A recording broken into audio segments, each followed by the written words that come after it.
I have things. There we go. Welcome to another episode of Cocktail Hour, and we don't have our names in the bottom. Oh, let me fix that. I'm sorry. We gotta fix that. I got yelled at that I kept saying everybody's name or making them say their names, and then the banners disappeared. So I don't. All right, so I'm Andy. Hi, I'm Sherry. Oh, and that's Colette. Yep. But Sam. Oh my goodness! Seriously. Yeah, I don't know how to do it anymore. It's been a wild time. So if you're not melted and you're here, welcome. Thank you for joining us. Or if you are melted and you're still here. Yeah, thank you. Maybe you're melted to your chair and you can't get away. This heat is unbelievable, y'all, but at least I'm not in Texas. Oh, amen. Oh my God, for many reasons. I mean, for so many reasons. But their power grid is a big one right now. That's true. But like, if just for gubernatorial reasons, hey, I did it. Yeah, I feel like your governor is like, he and Governor Abbott are engaged in some sort of you will not believe how many clients at my work life have said, "You're in Florida, my God, you have the best governor ever." And for me to hold my tongue is so difficult.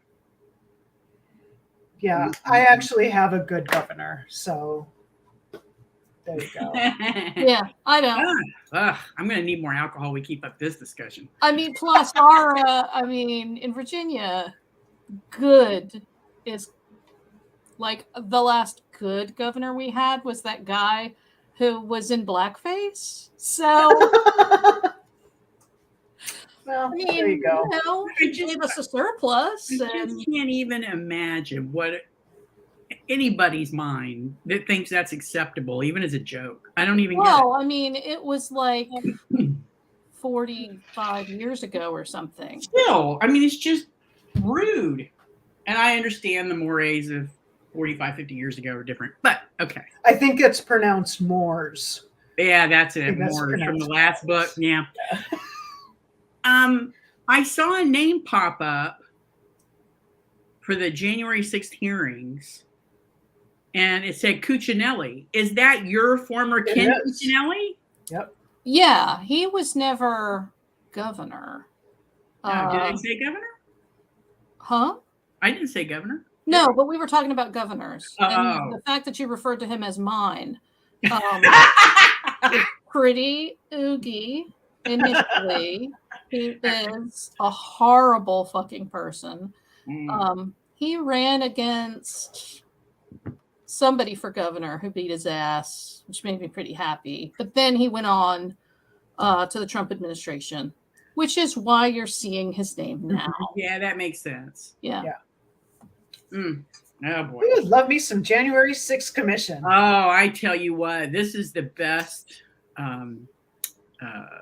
production, if you will. I mean, they're keeping things quick and concise and not bogged down. And I'm sure there's lots of protocols, but they've made it more of a viewable event. Right. Yes. But I think part of the success with that format is because there's not just a random gaggle of assholes whose job is to attack the witnesses and say, "But you got your panties on inside out right now, don't you?" I mean, it's the whole purpose of hearings in the last, I don't know how long, 15, 20 years. Yeah. I'm pretty sure I haven't heard Hunter Biden's name once. Weird, right? Yeah, it is. Yeah. And or lovely. anything about Hillary's emails. I don't fucking ever want to hear that shit again. And I know that we're probably at some point going to talk about a book, but I have to ask, did you guys see that Ivana Trump is buried at Bedminster? What the fuck? Wait. Just like, wait, I didn't hear it. What happened? So you know that she Ivana passed died. away. Yes, yes. And even though I think she was, blah, blah, blah, what is the word when you get thrown in the fiery kiln? Cremated. Even though she was cremated, they buried her at Trump's Bedminster Golf Club. Golf course. What? Exactly. Well, I mean, they were still friendly up until she died. Okay. So, but it's just But a golf if course? that's true, why the fuck is she buried like at the 16th hole or wherever the fuck? Maybe that was her favorite place. I don't know. Right. Yeah. It looks so bizarre. There. It was You're asking me to give you a reasonable explanation for an unreasonable family. That's true. That's true. Yes. All right. So, I thought that was a joke. so you had to look it up. Somebody posted a photo, and I'm like, "That's a hilarious Photoshop." It's not. It is not. So I'm assuming now that maybe they get to charge her estate membership fees or something. There's got to be a reason. In perpetuity. Yes. It would not surprise me. Or it's because she can't be exhumed because for an autopsy because of her suspicious injuries. Yeah, that didn't apparently include anything having to do with any of somebody on Twitter said that she died of staircase cancer. Yeah, it was just isolated in the one area with no like other wounds. I mean, I don't know. I don't either. But anyway, okay, so we all read a book. So we all read a book, but before we get to the book, what's everybody drinking? I'm having some delicious lemonade in my Palm Beach tumbler. Oh, very nice, very nice. Yes. Colette, what you drinking? I am having bamboo rum. Oh, nice. Straight rum on the rocks. Is that what I'm seeing? Yep. Woo! You're gonna be swimming, girl. Yay! This is gonna be a fun one. Probably. So we're here today to talk about Mary Shelley's Frankenstein. Whoa. Yeah, what are you drinking? What are you drinking? Oh, sorry. I mentioned it before the show. I am drinking a red wine blend from Outlander. Mm-hmm. Ooh. Yes. So I brought the bottle up because, I'm probably going to need quite a bit. But we'll see. If I fall out of the chair, don't worry, you guys. It's a short drop. And you can just roll right behind you. And right into climb bed. up into bed. Roll right up into bed. Yep. It's very good. Yep. I've taken every precaution, y'all. Okay, so, we're talking about Mary Shelley's Frankenstein, which is older than dirt. Yeah, I'm assuming we can have spoilers. I think so. So I believe that we all listened to the second edition, the 1831 edition instead of the 1818. There was she cleaned it up and changed some just a few things, I guess. But the 1831 edition is the popular one. Whatever one was on Audible, that's the one I listened to. There was like 17 of them on Scribd. So I just picked one. Cool. There was a preface that talked about I guess that she came and made some revisions, and then there were the revisions that were written by her. Like she had a second preface written by Mary Shelley, and then the story started. So interesting. I don't remember if there was a preface at all. Yeah, I clearly listened to a different version. But interesting. That's interesting. So you did listen to the one on Audible, Andy? I did. Okay, so we listened to the same one with Dan Stevens as the narrator. Okay. Yep. It was I have no idea who the narrator was for mine. Nor did you care to find out. Did he sound whiny and like everything was so painful all the time? No, this guy reminded me of the narrator in Fractured Fairy Tales. So, Oh my Lord, Fractured Fairy Tales. I haven't thought of him in forever. yeah. I am unfamiliar. Look it up, If you y'all. ever watched Fractured Fairy Tales, YouTube. Bullwinkle and Rocky. Oh yeah. Okay, yeah, I know what you're talking about. Yeah. Oh wow. Okay. Yeah. All right. Cool. I can cool. still hear that stupid little music with the end, bling, at the very Yeah. end. And then somebody gets crushed under the weight of something. Exactly. So, but, I mean, I don't know that we need to dissect the plot of the book because there's been lots and lots of movies and teleplays. I mean, everybody really knows it. I mean, we can talk about it, but to be fair, like This is I really had forgotten different. that. oh, okay, I'm getting there. Okay. Give me a sec. I'm getting there. All right, go. Okay. Before we do a more thorough discussion of the plot, overall, from your exposure to, say, Frankenstein movies or teleplays or whatever, did this story, the actual novel, did it surprise you at all in comparison to the information or the visuals or the storytelling about this story? Did you find that it was compatible, not compatible? Did it surprise you in its differences? What do you think? You can go ahead. Yeah. I mean, so the movies typically focus on the mad scientist, right? Mm-hmm. Some sort of a deranged lunatic with a god complex. We spend a lot of time in the lab in the book. Mm-hmm. We don't really talk about the ways that we make the reanimation happen. It just happens. Yeah. He studies for a long He time has a and then it kit happens. with chemicals. Yeah, it was Yes. like 2 sentences in the whole book. Yeah. Yeah. So that gets glossed over. And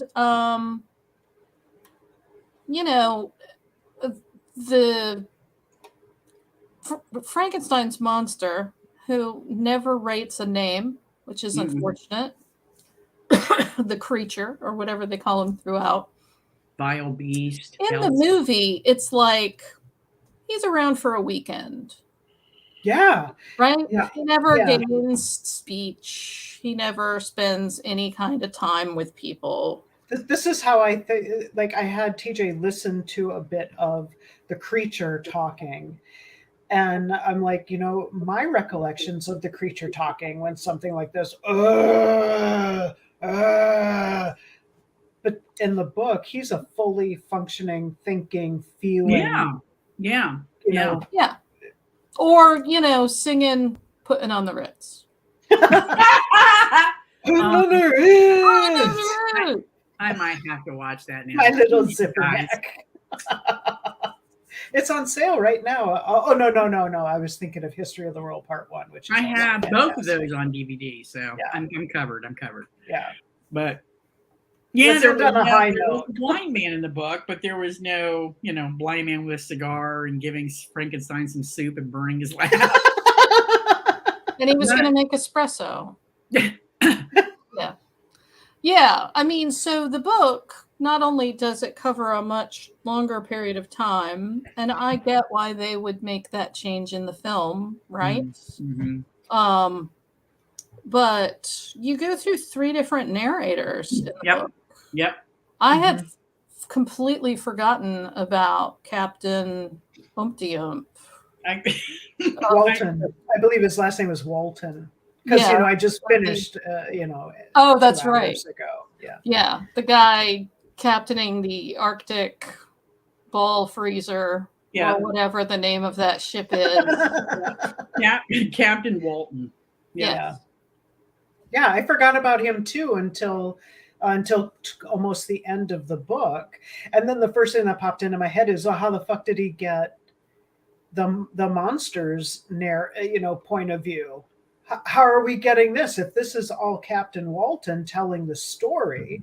Because there are a few sections that we get from the creature's point of view. Well, how the hell did we get that? But then at the end they do meet, so maybe he got that from the creature. I don't know, but it seems like that could be Victor was relating the story maybe to the captain. I don't think so, because he would have no way of knowing. I don't I think. don't know, I see what you're because saying. I see what you're saying. Yeah. but at that point, right? Okay, so the mechanics of the POV, right? It starts from Captain Walton's POV. Yep. He says, "We saw this big dude lumbering through the ice. I think he was being pulled by dogs." Yeah. Yeah, it was a dog sled. sled. Yeah. Yep. And then we found this guy who was also being pulled by dog, because I think all of his dogs, except for one, froze to death. He was trapped on an ice floe, on a chunk of ice. So they pull him aboard, and that's Victor Frankenstein. And then we have the giant section from his POV. Mhm. And then at a certain point, we switch to the monster's POV. Yeah. When Victor and the monster, I guess, get together and have a little chitty chat. They do a couple of times. They do a few times. You're right, but I don't. So okay, so Victor comes on board, and then he starts telling his story to the captain, and the Captain Walton. The book starts out with Captain Walton writing letters to his sister, talking about his education and the expedition that he's going on, and so we spend way too much time with Captain Walton as far as for no particular reason. Yeah, I mean, he really doesn't have anything to do with the book except for a vessel to convey Victor Frankenstein's story. So I don't know why we had to go through so much shit of his. But once Victor Frankenstein comes on board, he starts telling Walton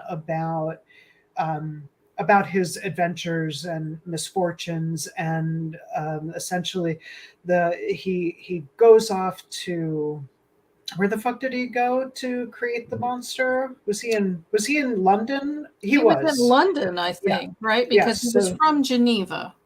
Right. So he goes to London and studies with these different doctors, and stumbles upon the ability to reanimate dead flesh. So he creates the monster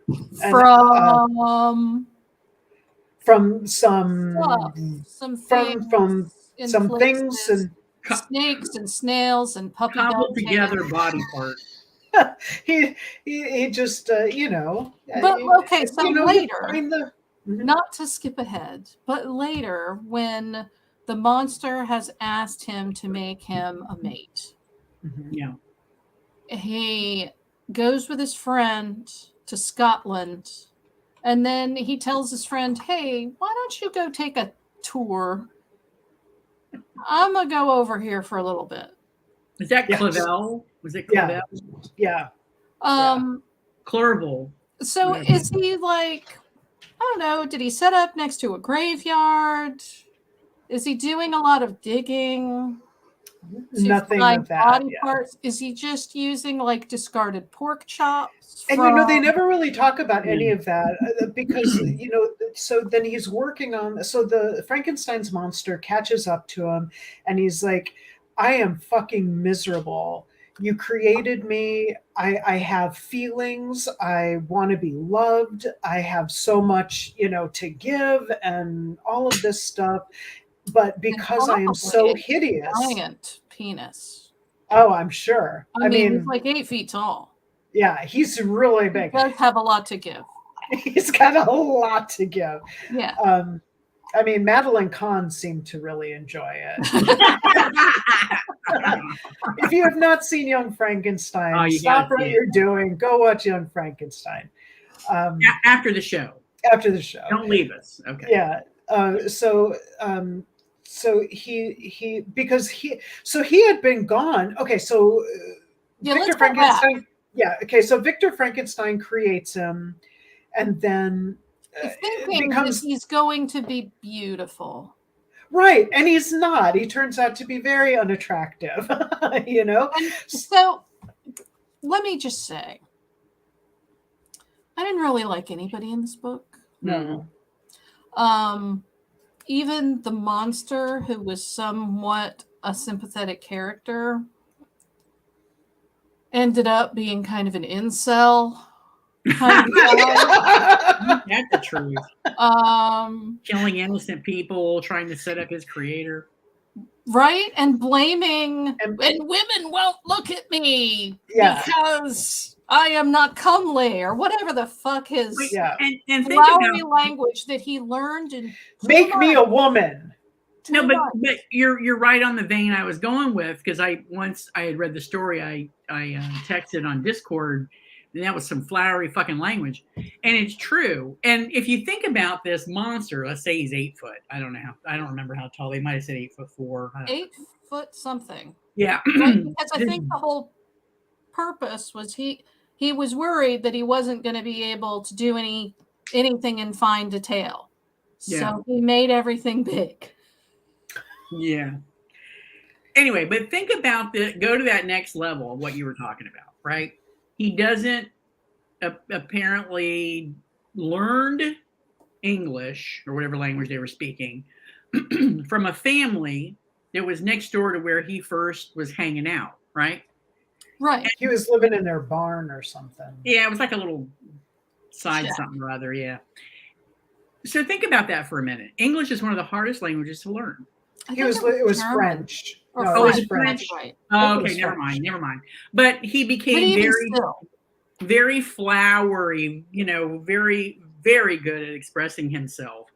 And for some reason, and I don't think it has anything to do with the movies, it just didn't seem plausible. Maybe if Mary Shelley would have said that this poor tale takes place over 10 years or 5 years, I don't know. But it had been 2 years. But it wasn't a long time. But so he was only next door to that family for 2 months. Right.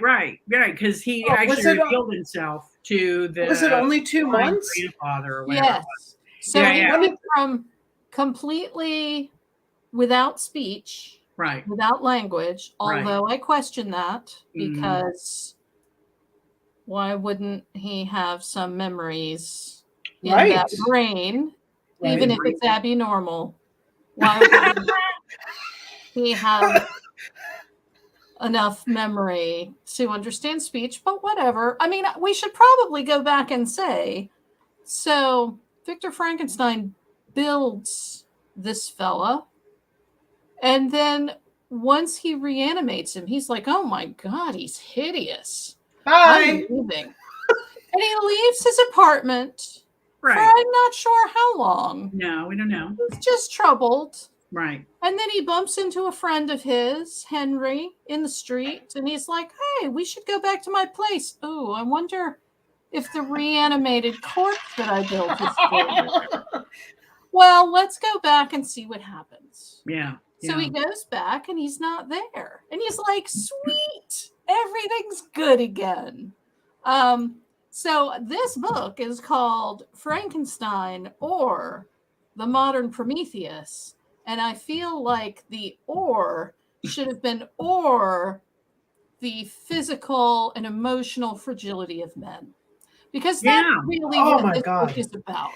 Holy shit, I could not believe how fucking fragile every one of these men. I came in, and what bestruck my eyes was so devastating that I just collapsed. And then I was almost dead for 3 months. I could not get out of that. Of it. I was like, sagacity. Like, I had to look that word up, and he uses it. The monster's using in the sagacity of my countenance. Yeah, I mean, yeah.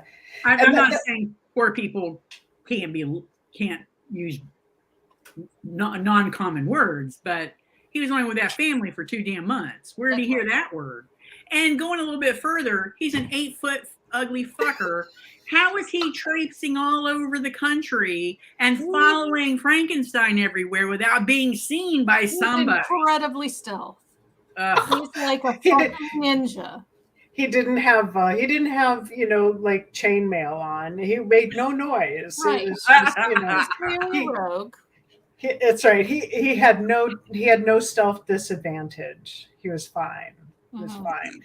Yeah, I think that the thing that struck me. So first of all, it took me probably a good hour when I first started listening just to adjust to the language, because it's not language. None of these words are used anymore, and it's, again, this was written in 1818, the first edition.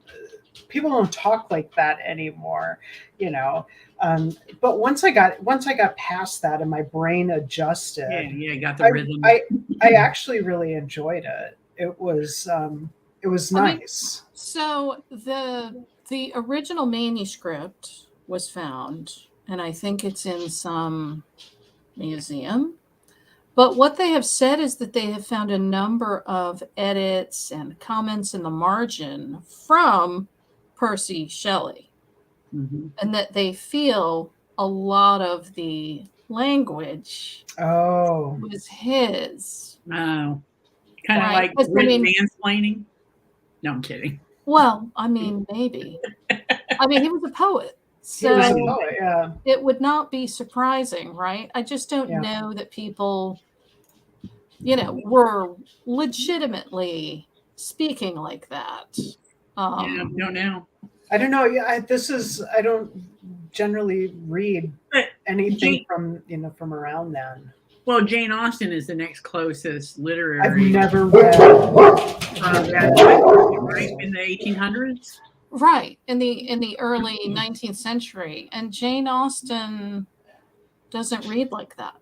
No, So Yeah, so men are fragile, weepy, and talk nothing about wanting friends to love them, and right. And if yeah, women won't find me attractive, then I'm going to kill everyone in your family. yeah. Now, I it's mean, not that Victor Frankenstein didn't absolutely deserve to have his family killed. Uh, but they didn't deserve it. that's true. You know, Can we talk I mean, about poor what a dick he Janine. was?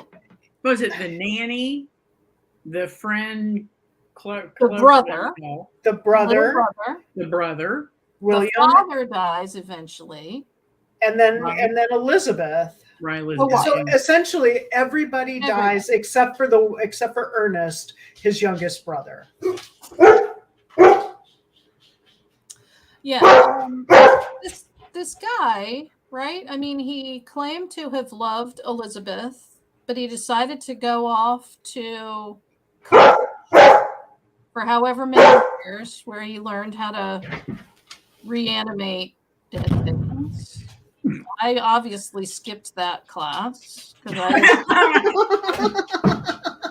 but like, he's not even writing home. He doesn't seem to be a very good family member. Mm-mm. No, and they talk about that a bit too. Every letter that Elizabeth sends, or when he was indisposed for 2 months because of fright. I don't fucking get. Yeah, so he brings the friend back to his apartment, and the monster, we're only calling him that because he's unattractive. And he It's has all no about name. it's all about lookism, right? Because this person who he has created is a thinking, feeling, flowery languaged human being who is apparently unpleasant to look at, and in every other way a fine person. Hmm. But we don't He even seems. recognize him as a human being because he's made out of pork chop bones and pieces of deli meat or whatever else he found in the morgue. And so again, he doesn't even get a name. Yeah, Yeah. He It's doesn't even name himself. yeah, that's true. He could have. And That's interesting. that Frankenstein should have known when he was creating that mess that it looked like a mess before he animated it.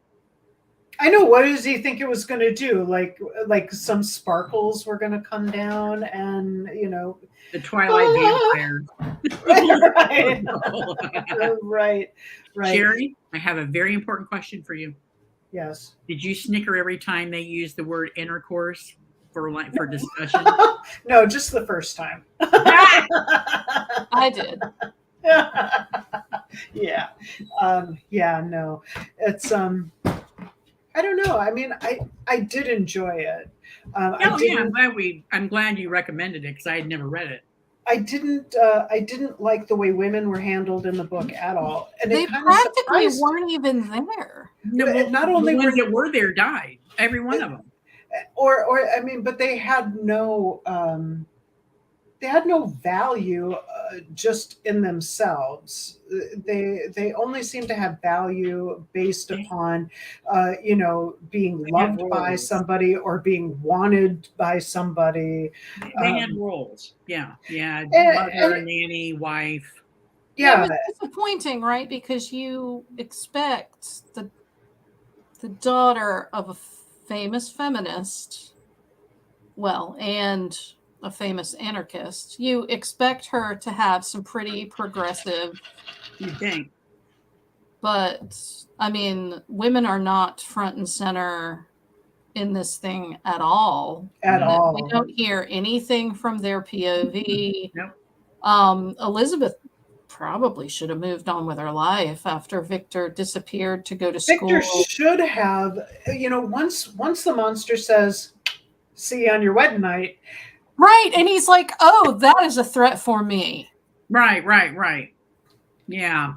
No, he already said he's going to kill everybody that you fucking love because you won't give him. So Victor agrees to, to make Frankenstein's monster a companion. So he goes to Scotland, like we said, and he gets partway done with creating this companion, and then he changes his mind. He's like, I can't unleash another onto the world, and he destroys her, and which no detail is given at all about anything having to do with this companion.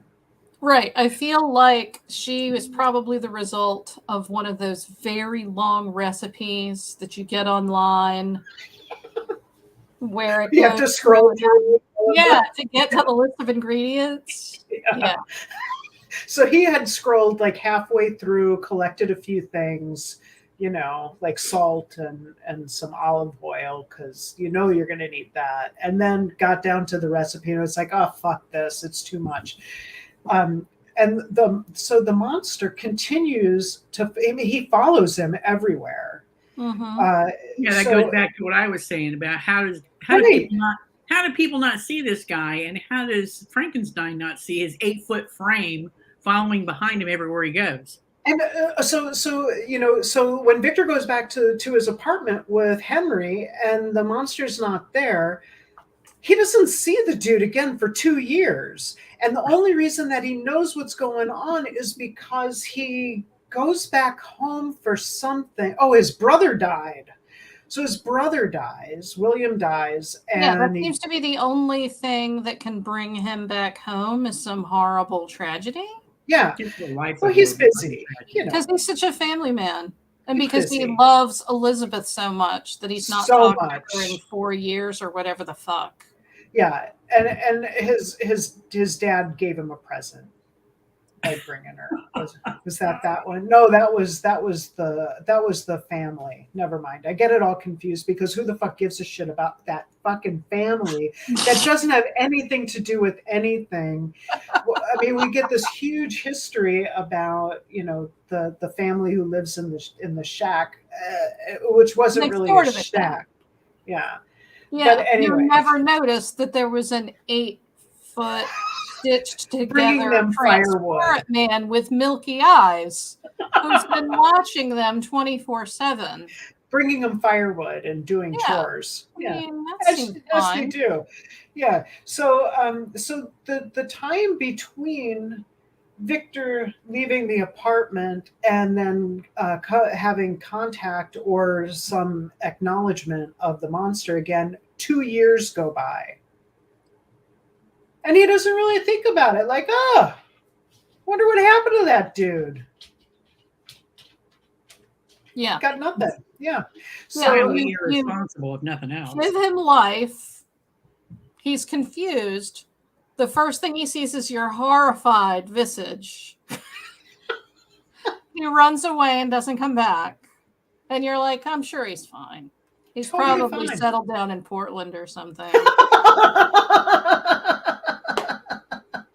Liverpool. Portland with his buddies, the vampires. Sure. Yeah. Probably started some kind of microbrew place. mushroom farming. That's yeah. So Victor gets word that he needs to go back to Geneva because his brother's dead. He gets back to Geneva, and he immediately knows it was the monster. The monster has done this. Him. Oh, did he see him? He sees the monster. That's right. So he sees the monster, but turns out that the nanny, Janine, I think that was her name, Justine. Yeah, the nanny Justine has been arrested, and Victor's like, but I know it wasn't her. I would confess, but he doesn't do anything. Justine hangs for murder, for fuck's sake. Besides visiting her and saying, "Yeah, I don't think it was you." He doesn't do anything. He says that he would have. We forgot to mention that, he was so distraught when he came back and the monster wasn't there that he was ill for like 2 months. Right. And his illnesses, his emotional illnesses are so devastating that he can't get out of bed. He has to have, care for, and then he's like picked up for murder at least twice. Yep. He's like a fainting goat. Seriously. Yeah. Yeah. I mean, right? Because it's, even though Mary Shelley wrote him as a male, his emotional reactions to things are more what you think of for, like, I don't know, say high society women. They get a little bit anxious. They, right over. Yeah, he just falls out. The same thing, except it's like a role reversal. It was interesting that she did it that way. Yeah, and the women just like suck shit up and move on. Yeah. I'm innocent of murder, but they're probably going to kill me. But I went ahead and confessed because I don't think anybody's going to believe me. But yeah, I didn't do it. Yeah, but it's fine. We'll see what happens. She's, and now Elizabeth, she's perpetually concerned by Victor and his unwellness, and why would she very concerned if you could just write us a letter. And it's like, just a sentence. Look, just a sentence. That's all we need. Care about you. Why would she want to saddle herself to that? I don't know. And we'll never know because she didn't matter enough to have a voice. No, she didn't. And Victor didn't love her enough to leave her be and not marry her ass and sign her fucking death warrant. That's right. He leaves her the day after the wedding. He loads himself up like a pirate, with knives and all this other shit. And he says, "Stay here." And then he runs off. Why would you go off looking for the monster? That's not what happened. No, Isn't that what happened? He dies the night of the wedding. Oh, it was the night of the wedding? Yeah. Because he's, why he's got weapons and he thinks that the creature's going to come for him because the creature said, "I'll see you on your wedding night, bitch." Yeah, so wait it out. Sends her off to bed, and then she screams and she's dead. And it's ridiculous. And then he leaves. It's ridiculous. Why not at that point? Well, because he saw the monster in the window. Yeah, but still. And shot at it and then took off. And then chased him for months. Yeah, that's bullshit. He should have stayed right by her side, have her right behind him, and he's ready for action, right? With his gun or his knife or whatever. Yeah.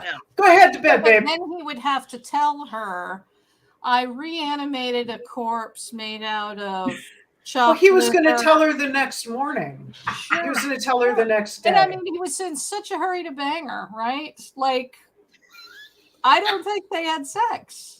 I don't think he was straight. I think that could be part of it too. I think he was totally gay. Well, it's not like. Oh no! Wait, no. I think the other dude was gay. Yeah. Walton, who just wanted a man to love. Yeah, that seemed really weird. That Captain worshipped Victor No, Frankenstein the way they did. let's look at this too. Now, so, Mary Shelley, when she wrote this, was very young, right? She was pretty She was young. like 18, wasn't she? Yeah. She was Well, ridiculously I young. mean, when she wrote the original story, right, Yeah. that was just to tell a story. So Right. Right. Yeah, they I set think she was themselves a goal. probably Yeah. No, she would. I think I 18 remember. or 19 at the time, I right? think I remember reading. She started hooking up with Percy Shelley Yeah. when she was 17 years old, and he was married to somebody else. I mean, the whole Yeah. thing's a little bit gross. Oh yeah, it is. So what I'm getting at is, how much experience did she have with men? I Well, mean, I'm gonna is this say her none. interpretation of how men feel? Because I Well, don't. she hooked up with Percy Shelley, and then they were friends with Lord Byron. So I would imagine between the two of them and whatever her life experience was, she should have been able to I don't know, create better male characters and more in-depth Yeah. female characters. But I'm looking at this and it said Shelley started writing a story when she was 18, and the first edition was published anonymously in London on January 1st, 1818, when she was 20. Okay. Yeah. Well, I don't know. Maybe she. I don't know. Is this how men were in the 1800s? Were they whiny little fainty bitches? Because Maybe. I don't know. I mean, if Maybe you in the look at literary circles, maybe the literary circle because they're more sensitive. Maybe I don't know. I don't know, but I mean, they remind me very much of the hysterics that happen with a lot of the ultra right Republicans too. I mean, you hurt my McCarthy, witch feelings, trials. Brett Kavanaugh and all of that. Your fax slapped me in the balls, kind of a Oh thing. God. What? Your fax slapped me in the balls. I Is don't that think what it is? It reduces them to tears. I don't know, but anyway, yeah. So it's not like Victor has that one random. No. And I fell ill for 2 months. Every Like, time he turns falls around. ill again for Yep. another couple of months. Yep. And it After makes he got me wonder, arrested. based on what you just said, maybe his friend Henry. In the same way that women were considered hysterical, and so they would come and massage them to orgasm, and that somehow maybe that's what he needed from Henry. maybe Henry was giving him a reach around, and that was healing him. Maybe. I don't know. I'm not sure. I didn't get a sense that Victor Frankenstein had any kind of sexuality at all. He seemed. I don't think none of them did. There were no character. I don't think there was any sexuality in any. But I will say that I was irritated when he said that he came back towards the end, I guess, when he decided that he was going to marry Elizabeth and ensure her death warrant. I know, what a douche. He comes back and says, oh, she had lost some weight, so she was less... she was still kind of attractive, but do you remember that part? That I do not. Completely rubbed me the wrong way. When she said it again. Yeah. Oh, I do. I remember vaguely that section, but yeah. I guess I just didn't really like anybody, and I'm really glad that we read it because it wasn't. Oh, yeah. I did enjoy a lot of the story. I mean, it was just interesting, and it was. Yeah, I think the closest I've ever seen to. I mean, and granted, I've not seen a lot of Frankenstein movies, legitimate Frankenstein movies, but I felt like. Did you guys watch Penny Dreadful? I love that series. I started to watch it, and then so good. I lost interest. It took me 3 times to get through the first episode. But once I did, so the portrayal of Frankenstein by Rory Kinnear, I felt like was very similar to this emotional, intelligent, The second sweet. Frankenstein's monster. Right. Yes. Yes. Yeah. I can't remember. Like, I can't remember what his name was. I feel like it was Paul. That first Frankenstein didn't last long. That was the guy that was on Father Brown. He was the chauffeur. Oh. So the first Frankenstein's monster he had named Adam. Yeah. On Penny Dreadful, and then then he made another one, and that was Paul. Then Paul killed the first one. Right, he killed the first one. Very upset. Did you? Speaking of Penny Dreadful, now you've got me down that rabbit hole. Do you remember that? Do you watch the whole series? Do you remember that one episode? I distinctly remember when it came on. I was watching it, weekly.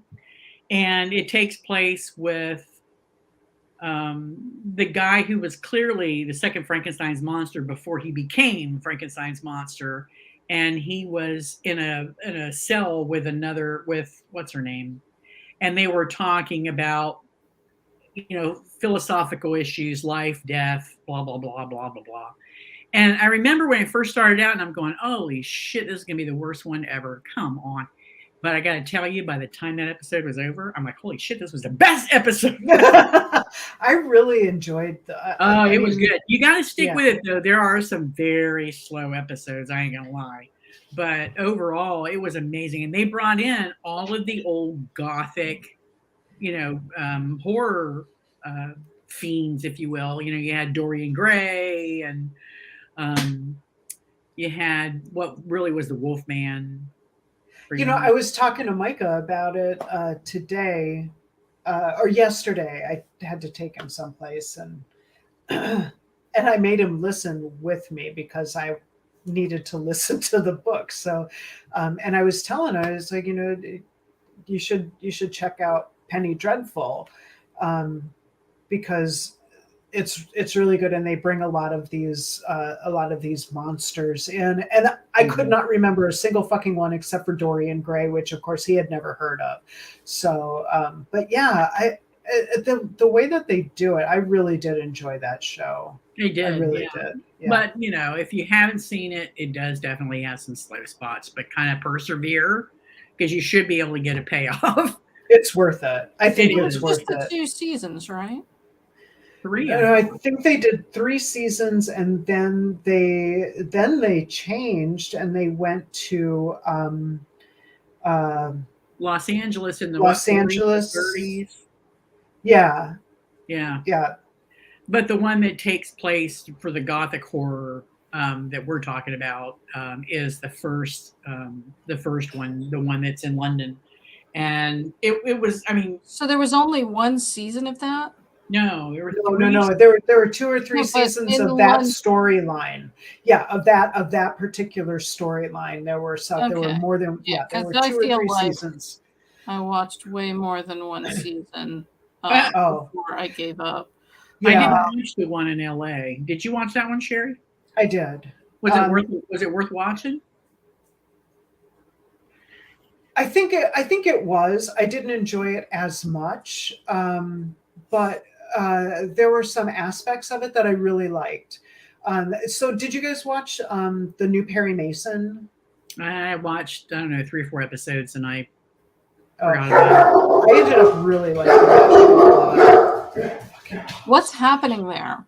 Yeah, man. We're having the driveway. So a dude's redoing the asphalt on the driveway right now, and Cy doesn't like people in the area. She's very protective. She is very protective. She's not happy about this at all. But so the where I was going with the Perry Mason thing is that they have an evangelical spiritualist kind of thing happening in the Penny Dreadful, and then that same type of thing is also featured on the new Perry Mason. I gotcha. Okay. Oh. And they came out about the same time, so it just kind of stood out to me, like, oh, that's interesting. And they had on Perry Mason, they had Tatiana Maslany, who did all of the Orphan Black characters, she plays the spiritualist who I enjoyed both of those shows, but the first Penny Dreadful, the one with Eva Green, I think her name is, those were really good. And Timothy Dalton, I thought did a great job in that. I'm happy with Timothy father. Dalton as long as he doesn't play Bond. I've never been big on Bond. So I don't really know him from there, but I thought he did a really good job. And Josh Hartnett, I kind of fell in love with him. He did a great job. Yeah, yep. I really liked him. He was so good on that show. Yeah, yep. He did a good job. Okay, so Frankenstein, I would still recommend it if you haven't. If you're looking for a classic. You're playing some sort of reading bingo and you need a classic or a classic horror. Classic horror, really, yeah. Yeah. I would rather watch the Drunk History. Oh, yes, which thank you for recommending that because we fucking loved that. It was brilliant. And I did watch the newer horror film that I can't remember the name of. Black Phone? Oh no! The one about Mary Shelley and Percy Shelley, and not Mary Shelley's Frankenstein or Mary Shelley or Shelley. It was some bullshit horror movie on Shudder. It came in the dawn. I don't remember what the name is. It didn't have. Don't fucking bother. Don't look for it. It just pissed me off. It was slow and dumb and awful. Slow and dumb. The last version of this book that I remember being made into a movie was the one with Kenneth Branagh. Yeah. That ruined his marriage. Yeah. Was Helena Bonham Carter in that with him? Yeah. Homewrecker. Seriously. You Emma know, Thompson, Helena Bonham she never Carter. said not to fuck her husband. We didn't have that conversation. I'd have kept Emma Thompson any day. I know, but I do at the time, Helena Bonham Carter. I mean, she has her own draw, I think. But I mean, not this. I don't see that. I mean, I would take Helena Bonham Carter and Emma Thompson and piss off of Kenneth Branagh. Get the fuck out of here. I just never liked her. I don't know why. She's who? Helena Bonham Carter. Helena Bonham Carter. Never, ever liked her. She was great in Room with a View. I haven't seen that. I really liked her in Fight Club, though. I did not see Fight Club because it's about fighting, and it's not. It isn't about fighting. Lots of dudes. Yeah. It's about anarchists. So I had a really good friend of mine and his wife. Basically, were they in Fight Club?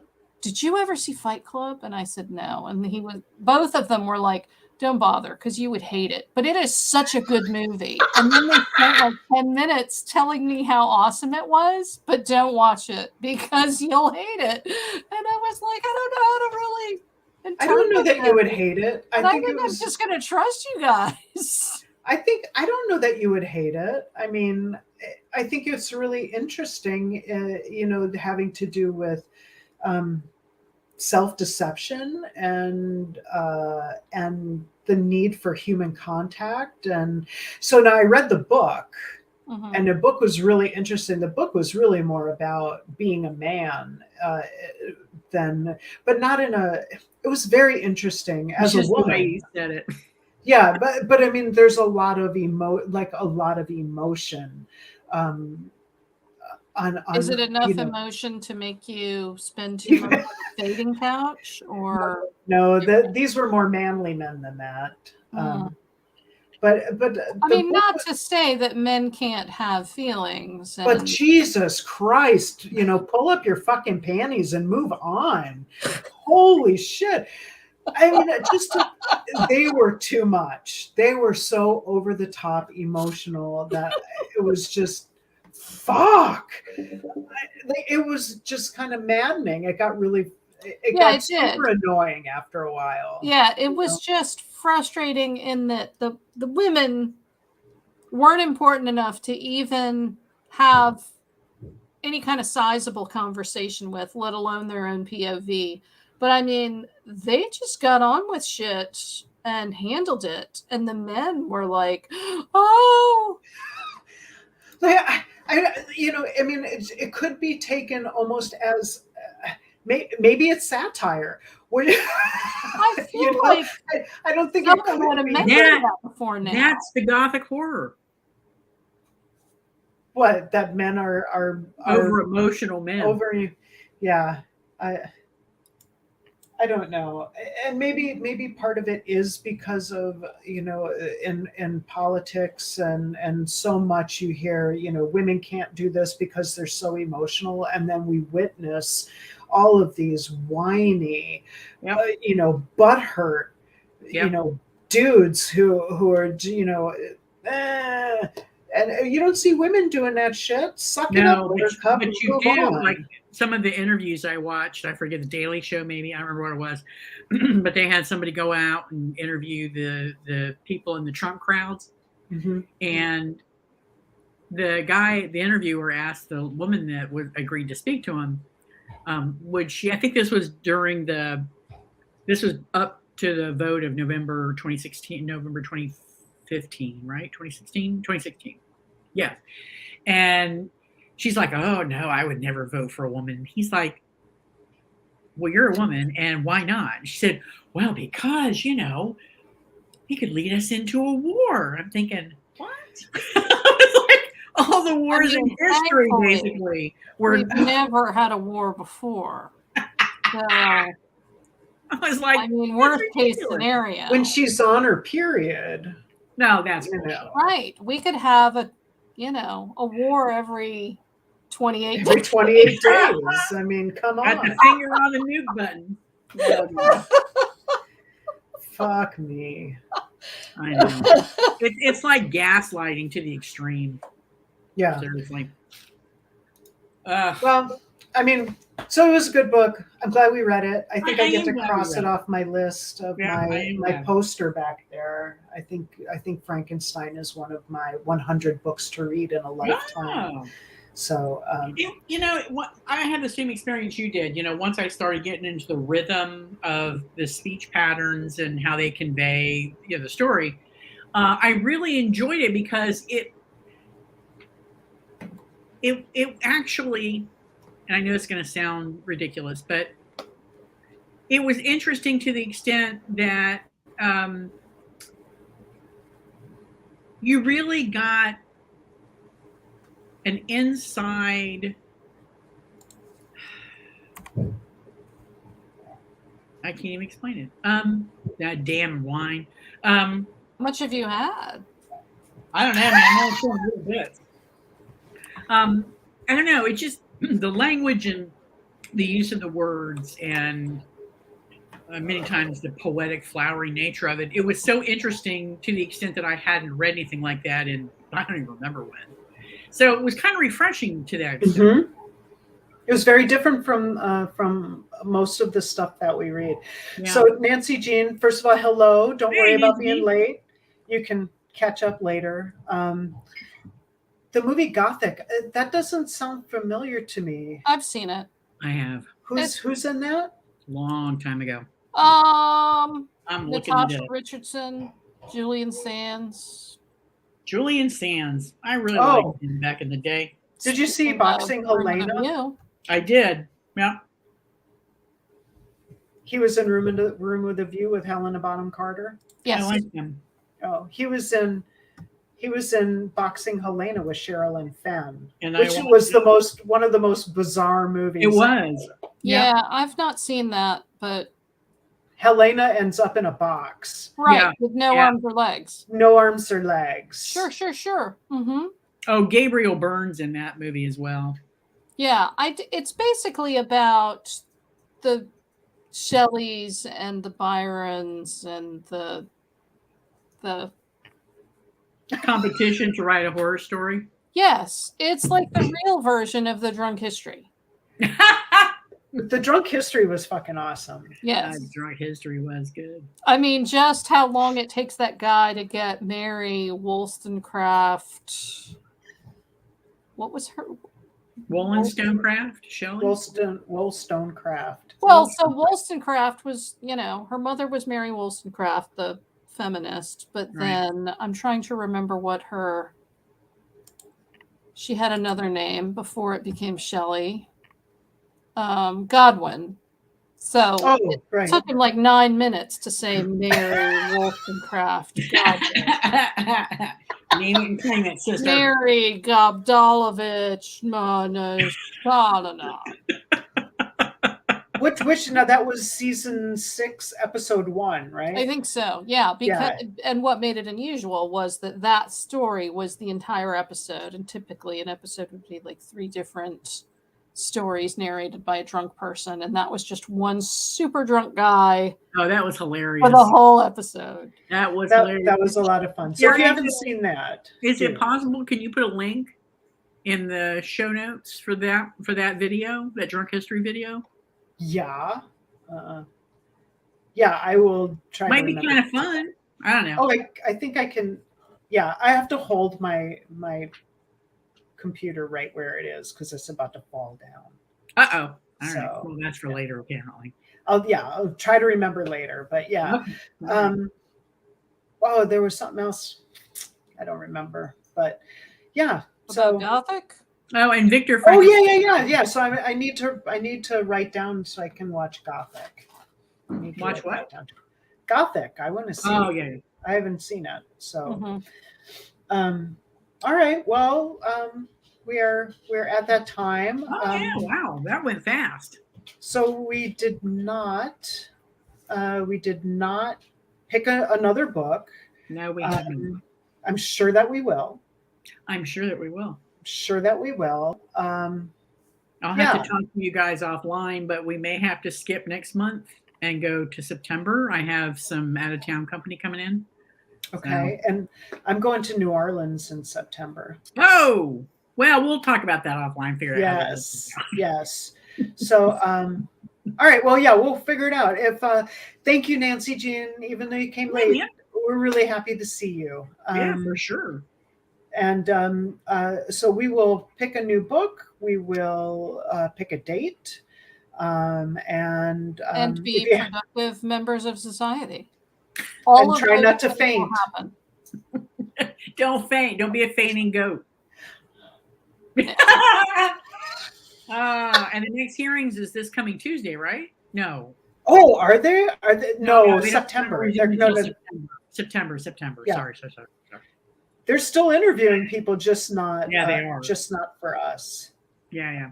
Oh, it's been a little while since you've seen us. I know Andy's freaking everybody out with her long, luxurious locks. It's true. Yeah, she told us that her hair, when it was really short, she was saying something to the effect, it's coming, that she only had like 10% gray hair. Right. And as soon as once you let it grow out, he got crazy. That's why I keep mine. That's part of the reason why I keep mine so short, is because you can see that I actually do have dark hair, but when it starts growing out, it's all gray. It's just solid white. Oh, you're scaring Nancy Jean. Who? I'm you? assuming you know you. Why am I scaring Nancy Jean? With your long, luxurious locks. Wait till they see me at work next month. Has nobody seen you? They've seen you. Months and months and months. Really? I like it. I'm getting very used to it now. I think it looks nice. Yeah, I agree. Yeah. Sexy. Right. So if anybody has a suggestion of a good book that you've read recently that you think that we would enjoy, let us know. And because we're always looking for new stuff. For sure. Always. All right, then. Well, we'll say adios. We'll see you next month? Question mark. We'll see you soon. Maybe after. You're the one. We'll see you. We'll see you around. We'll let you know the day of the show. Okay. Just like today. 20 minutes before it starts. 20 minutes before the show. Oh, we're going on. All right then. Okay, bye everybody. Bye. Bye.